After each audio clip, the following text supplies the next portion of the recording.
Good morning, everybody. Welcome back to Coffee in the Corral. I'm Abigail Hobbs.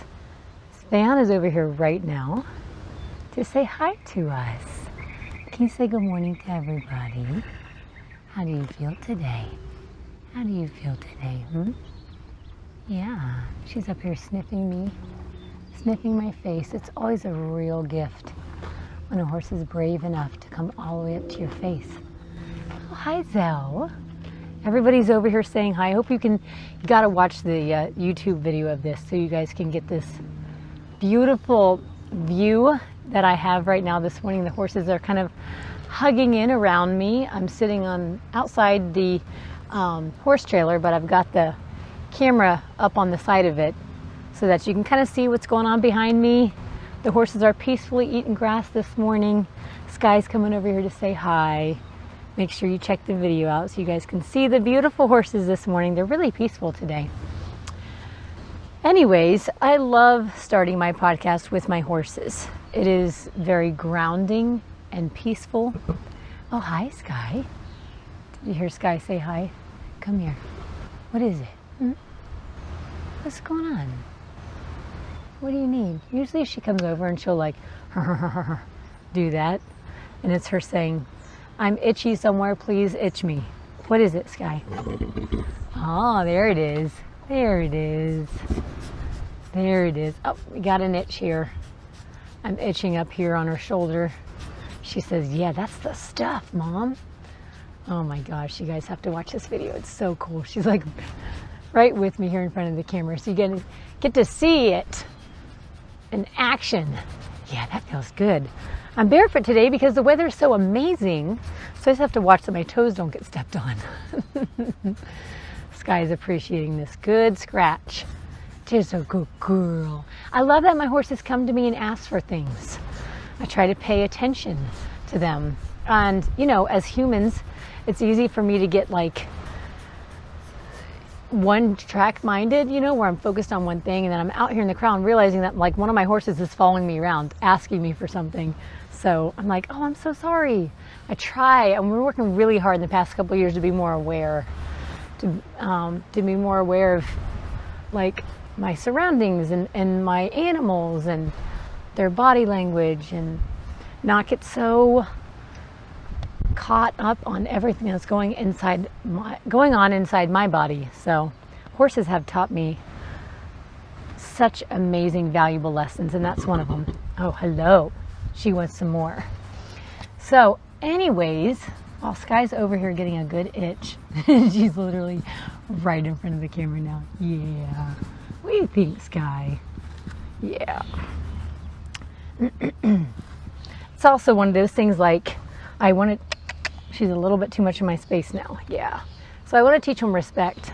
They can ask for something, but they can't demand for it or put me in harm's way. Like, get too close into my space.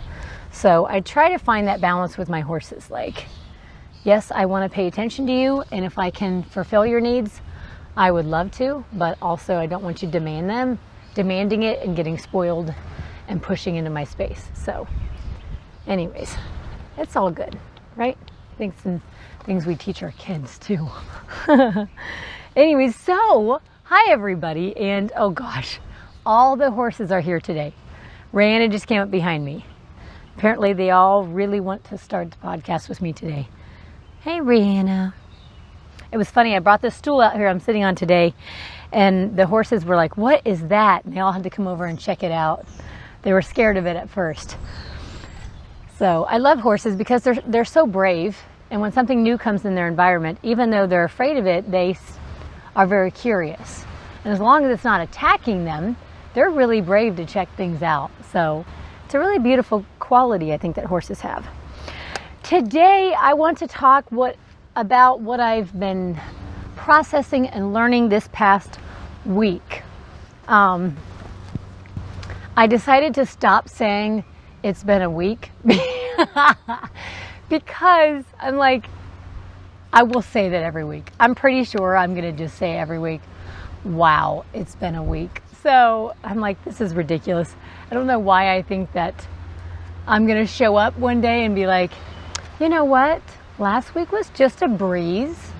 There were no challenges and struggles. It was easy. How was y'all's week? It's like, whatever. So it was a difficult week for me, but it was a really important week because I realized that I need to recalibrate my life. And so that word all week long has just been like resounding in my brain. Recalibrate, recalibrate, recalibrate. So I looked up the word recalibrate. And so first you have to learn about the word calibrate. What does calibrate mean? Because obviously recalibrate means to just do it again, right? So to calibrate something is basically to carefully assess, set, or adjust something. So you're getting something adjusted and carefully assessed and set to a certain way, a certain mode, depending on what you're calibrating. There's all sorts of things. And people, calibrate drones and thermometers and digital scales and all sorts of things that has to be set to work right, basically. You're calibrating something, you're being really intentional to make sure that it's working properly. So recalibrate means you're doing it again or differently. You're coming back in and you're making adjustments. So what I realized this week is that I've had my life kind of scheduled and planned and working a certain way. And I'm very much a schedule type person. I like lists. I schedule my life so that I'm able to do all the things that I do. If I just tried to like fly by the seat of my pants, it wouldn't work because there's so many different working cogs going on that it's important for me to have a schedule and a system and to have it all like worked out. So Nate, Jennifer, and I have worked really hard to create schedules and create systems and create basically this working schedule for all of us so that we can do all of the things that we're doing. Rain is over here trying to eat one of the, hey. She took a bite of this, there's a strap, a ratchet strap on the side of the trailer. And she was like, what is this? And she picked it up with her teeth. And then it flew up at her face. And so she dropped it and it hit the side of the trailer and scared herself. What are you doing? She's looking for things to get into. Such a curious little girl. So anyways, what came to me was like, okay, what I had for my schedule worked for when my life was a certain way. But now the seasons are changing, and so I need to change with the seasons.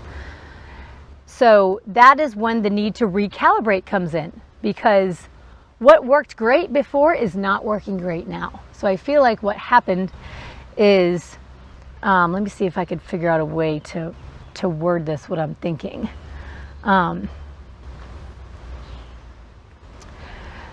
So a couple years ago, I was having a conversation with my dear friend Raina, and I was just kind of lamenting a little bit about, hey, she wants to come back and play with the strap again. I was kind of lamenting about, all of these things, I feel really stretched, trying to give all my time to my loved ones and manage my business. And this was back when I had my therapeutic horsemanship business.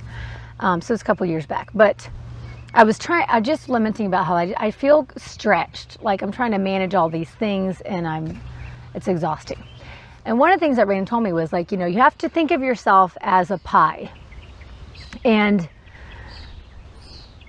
everybody gets a part of that pie.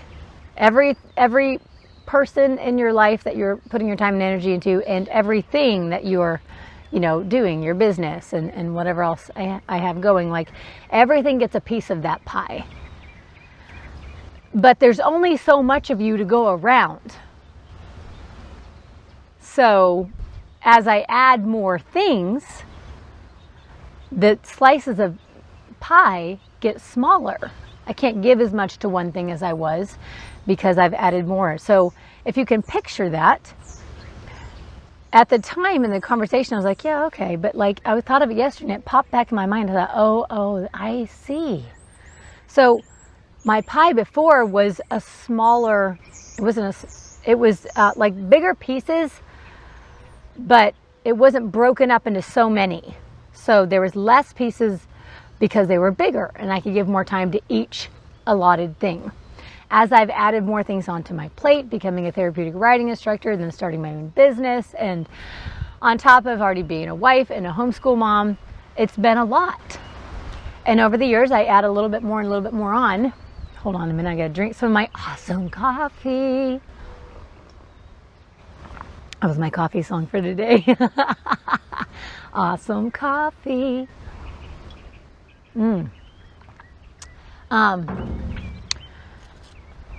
So now I've added more on and things are getting less. But what I'm trying to do, instead of like allotting less time for things and prioritizing, what I'm trying to do is I'm just trying to expand my pie. Like maybe I can just make a bigger pie and then I don't have to give less of things. Or maybe, you know, if I add some more yeast to it or something, I can just expand myself to be able to continue doing all of these things plus adding on more things. And it doesn't work.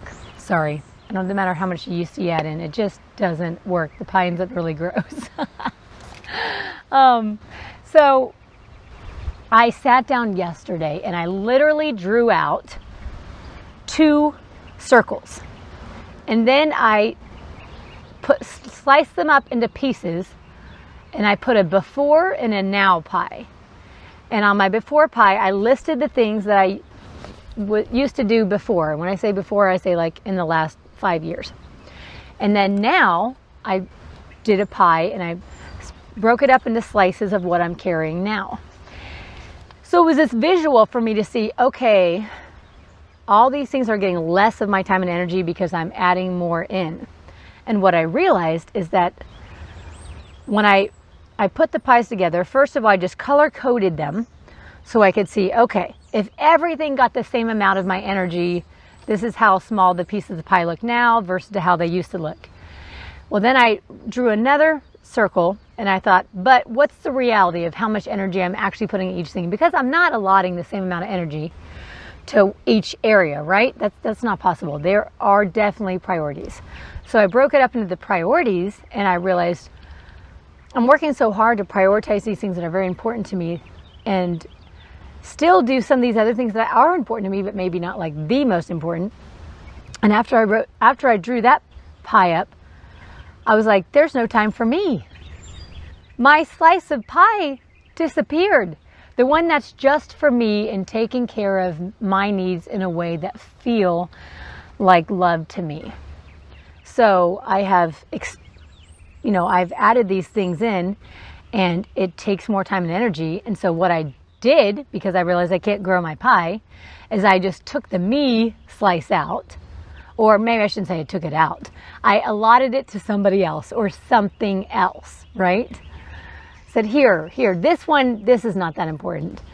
And it's crazy, okay? You guys, it's crazy that I come to this realization because literally what my nonprofit is all about is teaching people to discover their value first and then to create lives that they love.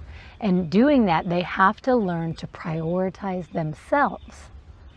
When they can discover themselves, they value themselves, then they can begin to prioritize themselves, which means they can create a life that they love. And the problem is I'm working so hard to create this life that I love, that I want. And I truly am willing to put all of my time and energy into, but I thought that I could just kind of juggle it all and maybe not put so much time into myself. And what I did is it wasn't this purposeful thing of I just won't take time for me.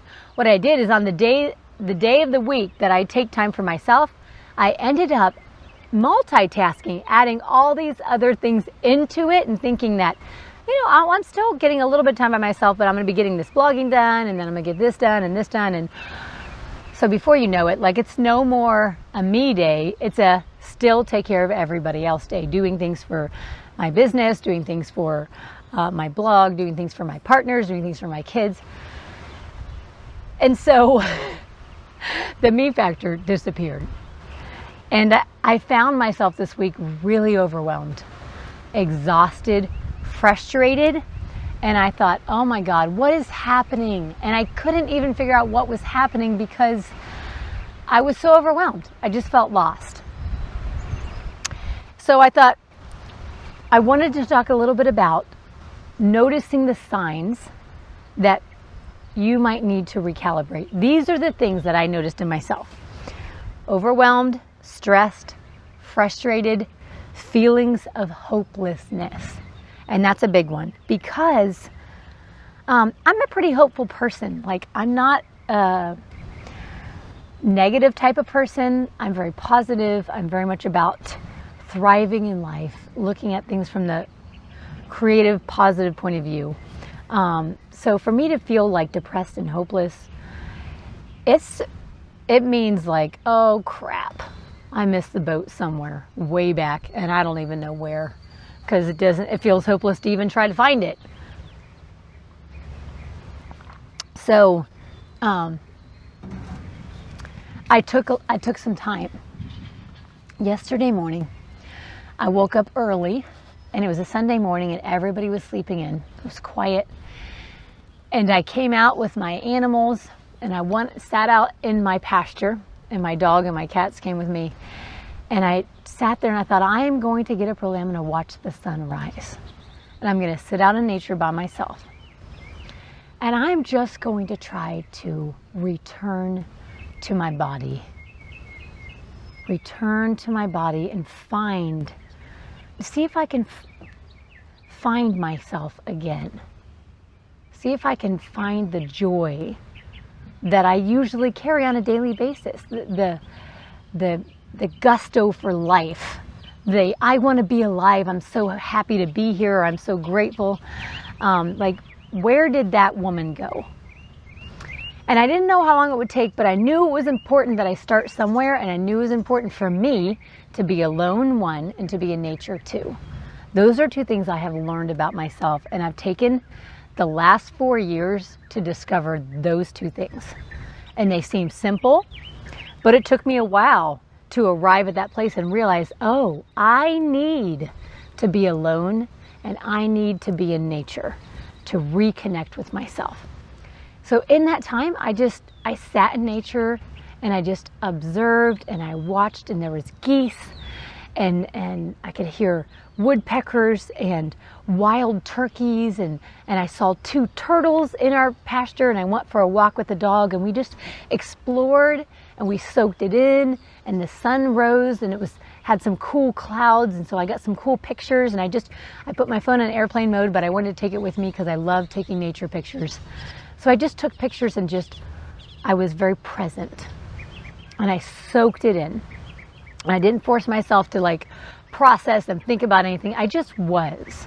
I just allowed myself to be and enjoy the moment and kind of just walk around and explore. I sat for a while, and then we went on a little walk, the animals and I, and it was wonderful. And I came back to the place I was sitting, and I ended up writing. I brought a journal with me in case I wanted to write. I ended up writing several pages for an hour. And I just was able to really come to a lot of important realizations. And I did more digging on about what is helpful to me and what is stressful to me. What are the things that stress me? What are the things that help me? And I wrote all these things down because I'm that person that I need to write them down. I need to see them. I need to read them back. I wrote down, what is it that basically I want out of my life, the relationships in my life. I want to be in, and I realized if I'm going to live this life, this very unique, beautiful wild life that I want, I'm going to have to be intentional. I can't just flounder my way through it. And so you guys have to realize that how difficult it is to manage one deep, meaningful relationship in your life that's your partner, right? Whether that's your husband or your wife or just your partner. It takes a lot of time and energy. Well, because of who I am and the way that I'm wired and the way that I express my love in the world, I have 2 partners. And this is a new addition to my life, and it's a very important one, but it's a very large one, and it takes a lot of energy and a lot of intentional building, and a lot of communication, and just a lot. It takes a lot. Like you understand it. It's like remarrying, but you still have your other marriage. So, you're still working very hard to, like Nate and I work really hard to decide as as partners for life, how we want our relationship to be. And we've been working, like the changes that Nate and I have had to make in the past 4 years have been huge. And so this year we've really been like digging into what kind of parents we want to be and changing the whole way that we parented our kids. And that's exhausting, but so important. And I'm so grateful that we get to still have the opportunity to change and rewire some of the really unhealthy patterns that we trained into them accidentally because we just didn't know any better. So like there's that aspect of it. And then adding in this beautiful relationship with Jennifer that I love is also very difficult, and it takes a lot of time and energy. So I realized if I want these things and I want them to last, I'm going to have to be really intentional to make sure that the piece of pie that belongs to me and making sure that my needs are met is important. I can't give that away to somebody else or something else. I can't just allot that time to a different area of my life, because what will happen is I will burn out. I will end up feeling drained and depleted. And so I know probably all of you listening, I don't know, maybe someday someone that's in a non-monogamous relationship will listen to this podcast. But for the most part, people are in a monogamous relationship, right? There's just you and your partner. So maybe you don't relate in this way, but I think it's something that everyone can relate to in a way of that we can't continue adding meaningful things to our life that we love to do and think that we're just going to be able to still juggle it all without recalibrating. Which means it's not that you can't do these things, but for me, I have to come back, reconsider what our schedule is, reconsider where my energy is going, where my time's going, how much time is getting in each thing, adjust it so that it fits the situation, and then reset it. So it's possible, but it takes intentionality. And that's like, if I maybe learned to juggle 3 balls really good, then somebody started throwing in another ball, and then another ball, another ball, and I didn't learn to juggle that many balls, I'm going to start dropping balls. And I don't want to do that. So what would a juggler do? They would take time to stop and learn how to juggle 4 balls. And once they could do that well, they'd add in 5 balls. But it takes a lot of time, practice, and intentional planning, right? So the key is to prioritize.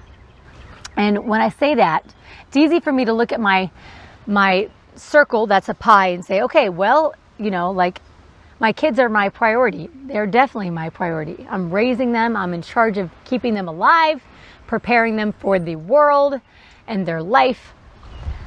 And my partners are very important to me. So important to me. So I want to put my energy into those things and making sure that our relationships are thriving and that we're not being lazy and then, it biting us later on in life. Like I want to take care and tend to those. My nonprofit, Freedom for the Taking, is really important to me. That is my passion. I want to share that with the world. It's new and scary for me, and so it definitely takes a lot of my energy. So here's these things. It's easy for me to look at all these different things and be like, I need to prioritize this. All of these are a huge priority, but I had to return to myself and realize, hold up, before any of those things are a priority, there's the wind, I hope it's not too windy on the mic. Before I can prioritize any of those things, I need to make sure that I'm prioritizing myself first, number one. Because if I don't take care of me, God, I will not be able to take care of the other people. right? And the other things in my life that I love. So I know I probably could have said all of that in 3 sentences. Prioritize yourself. Ta-da. But it continues to be, for me, it's like this, the more I learn about it, the more I realize that it's so important, and also it's easy to kind of push it to the side and not even realize that I have pushed it to the side and made everything else priority. And then of course I realize it when I'm like, I'm dying.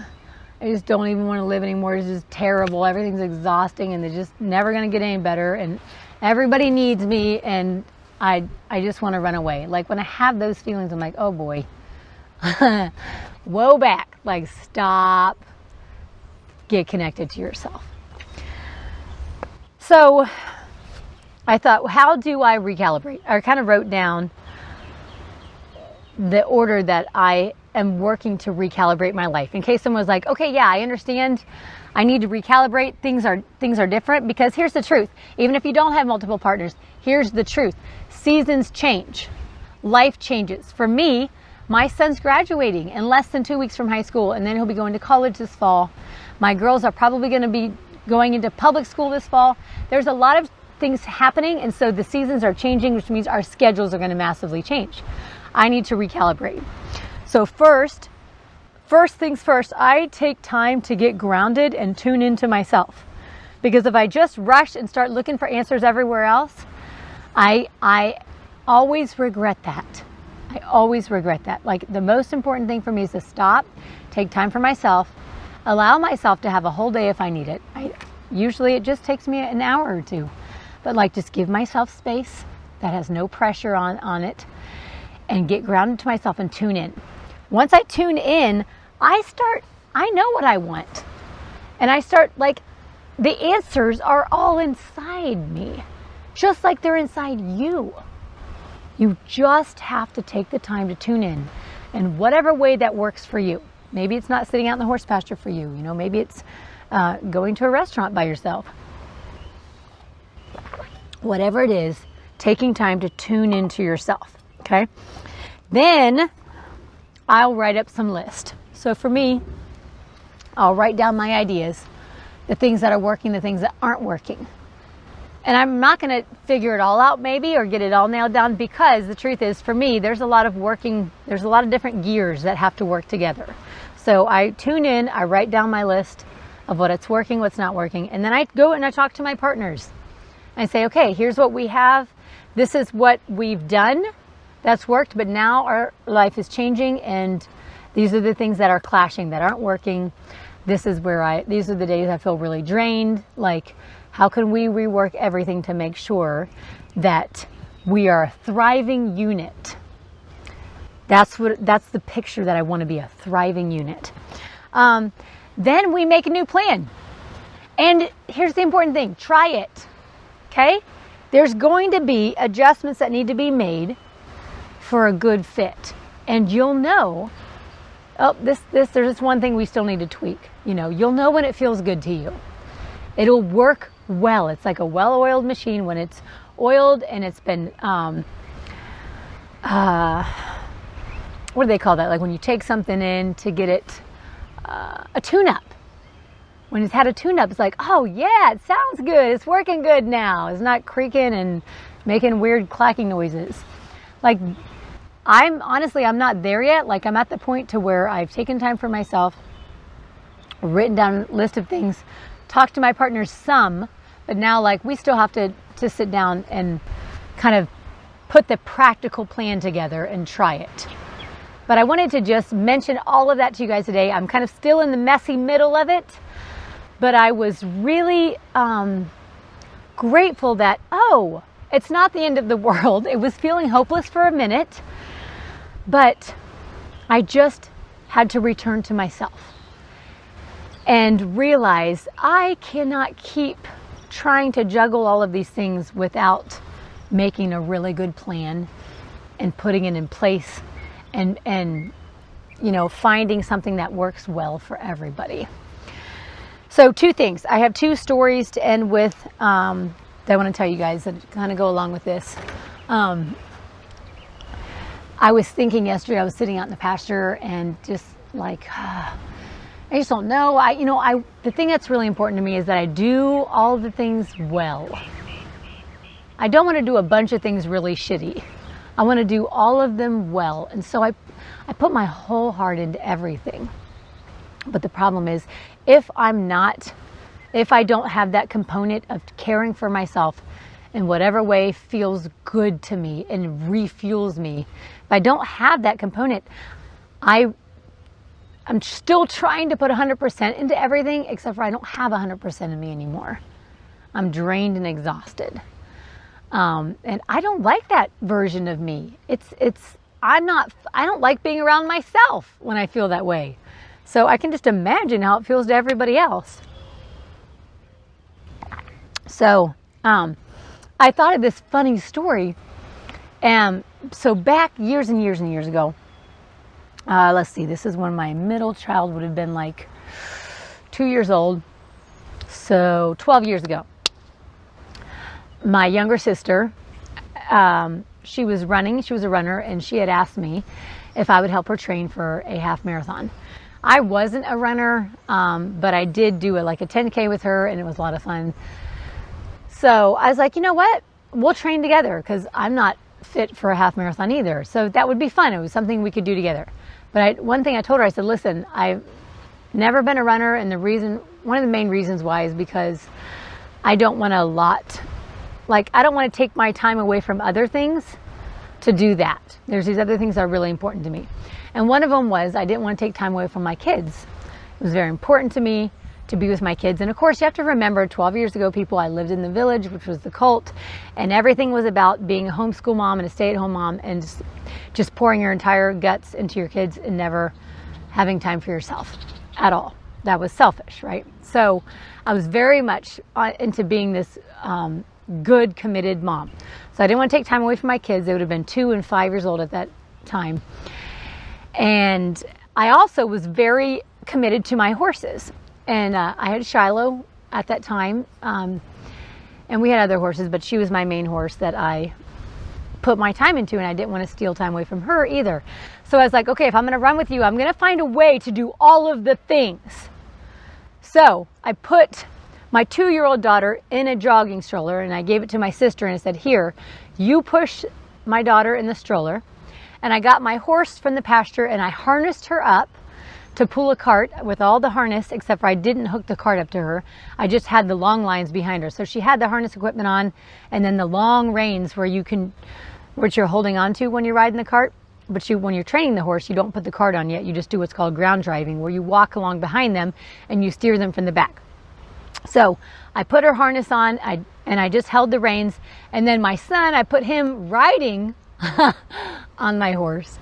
And so then I was going behind my horse with the long lines. So I was running behind her. My sister was pushing my youngest, and my oldest child was riding my horse. And we went 4 miles. 4 fucking miles. You have to picture this, okay? For one, Shiloh had to leave the herd of horses, and most horses don't like to leave the herd. They don't want to go off somewhere by themselves because it's dangerous feeling, they don't feel safe, they're not protected by the herd. So always going away from the herd is more difficult for a horse. So ground driving, Shiloh was weaving the road. We went down the road. So we went 2 miles down the road away from the village and then 2 miles back. So the whole time Shiloh was weaving back and forth because she wanted to turn around to go back to the herd. So I'm like, just picture me, I'm running behind her and I'm trying to steer her as I'm running, which is already exhausting. And this is in this really hilly part of West Tennessee. And my son's out there trying to ride this horse for 4 miles. And my sister's exhausted pushing my daughter in this jogging stroller. Anyways, it was the most exhausting run I have ever been on. And I've been on some really tiring runs. I was so angry by the end of it and frustrated because I couldn't do it all. I tried to do it all and it just about killed me dead. And I was like, that was a stupid idea. I'm never doing that again. Shiloh was miserable. My kid, probably my daughter was fine. She was in the stroller. My son was miserable up there bouncing for 4 miles. I was miserable trying to steer this horse back and forth. And my sister's like, that was way too tiring. Pushing that, your baby. Anyways, I never did that again. I was like, okay, forget that. After that, I did all of my runs at like 5 a.m. in the morning in the pitch black because I was determined to run before my kids were awake. I don't do that now. And I don't have that mindset now that I'm not allowed to leave my kids, that I'm not allowed to do something for myself. That was a really unhealthy mindset. But I realized I'm almost doing that again in a different way. I'm trying to do all the things and not let anything else have less of me. It's just not possible. There's only so much of me to go around. So if I add more things in, yes, other things are going to get less of me. And the thing that I cannot do that I'm always tempted to do is to give my piece of pie away to something or somebody else. Not a good idea. So that's the story, and that's a picture that I have in my mind. And you can picture that it was ridiculous. If you had seen us going down the road, it looked like the Clampett family gone crazy. Like, I don't even know. So what was the other story I was going to tell?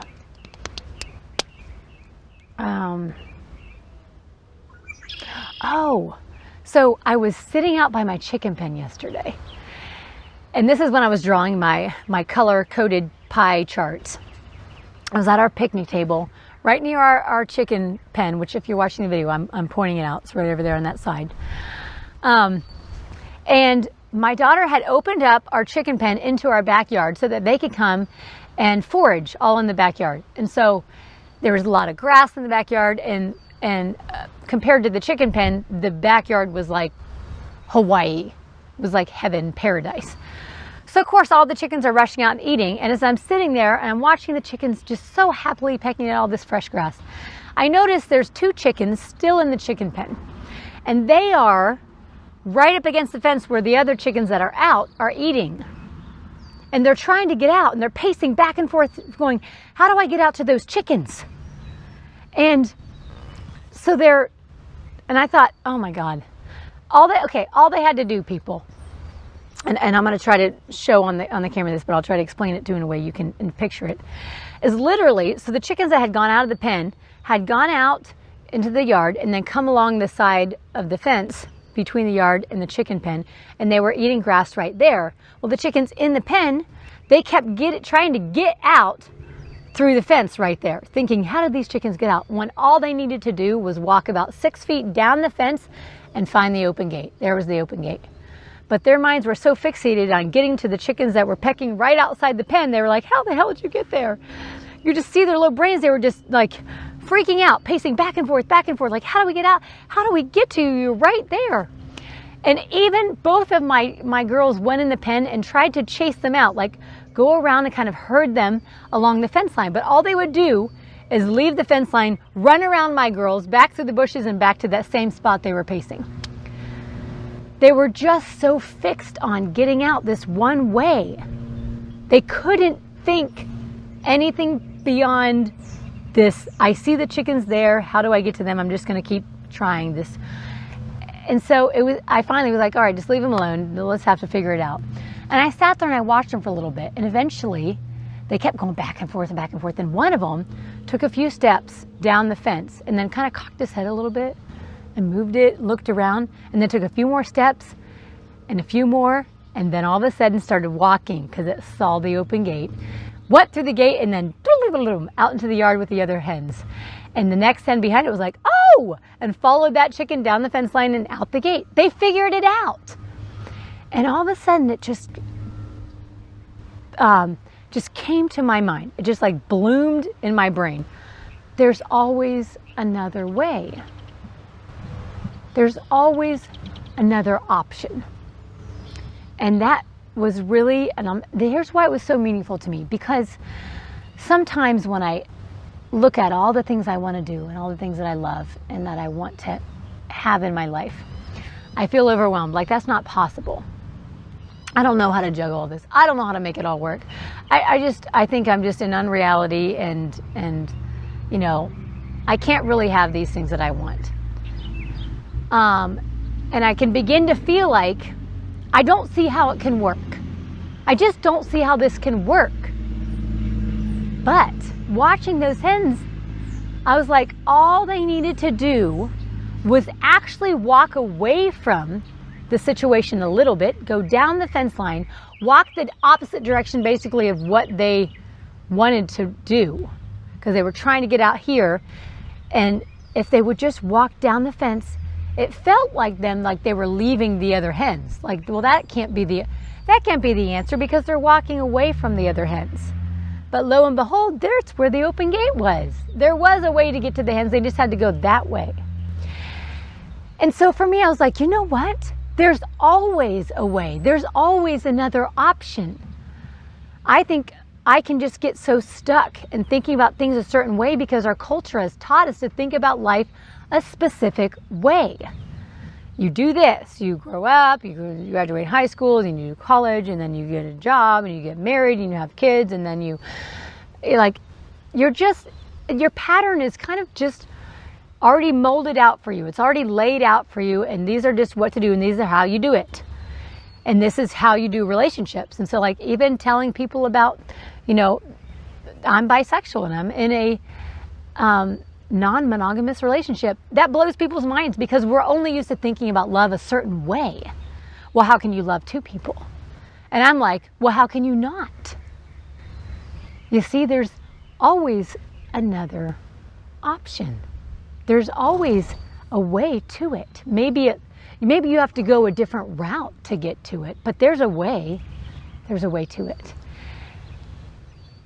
That was so encouraging for me because I thought, okay, next time I feel stuck, like I don't know how to make this work, I might have to walk a different direction to find the answer, but I'm going to find it. I'm going to figure it out because there's not just one way of doing things in life. There's not just one way of being. There's not just one way of loving. There's not just one way of scheduling.